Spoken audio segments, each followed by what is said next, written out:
माता ब्रह्मचारिणी दुर्गा का दूसरा स्वरूप है और इनकी पूजा नवरात्रि के दूसरे दिन की जाती है।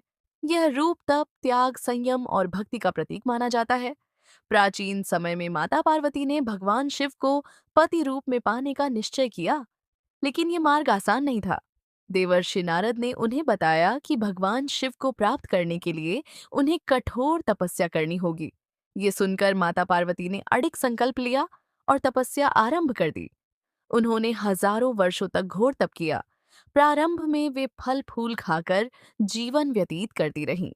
कुछ समय बाद उन्होंने केवल पत्तों का सेवन करना शुरू किया। धीरे धीरे उन्होंने पत्तों का भी त्याग कर दिया और केवल वायु के सहारे रहने लगीं।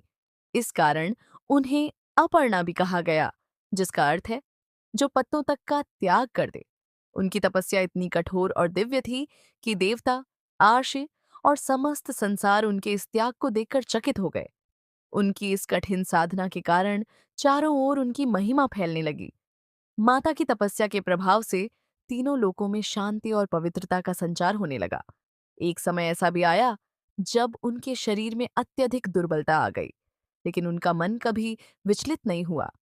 उनका लक्ष्य केवल भगवान शिव को प्राप्त करना था। उनकी अटूट श्रद्धा और समर्पण को देखकर अंततः भगवान महादेव प्रसन्न हुए। भगवान शिव ने माता पार्वती के सामने प्रकट होकर उनकी तपस्या को स्वीकार किया और उन्हें अपनी पत्नी के रूप में स्वीकार करने का वरदान दिया। इस प्रकार माता पार्वती की कठोर साधना सफल हुई और वे माता ब्रह्मचारिणी के रूप में पूजित हुईं। माता ब्रह्मचारिणी के हाथों में जप माला और कमंडल होता है, जो उनके तप और साधना के प्रतीक हैं।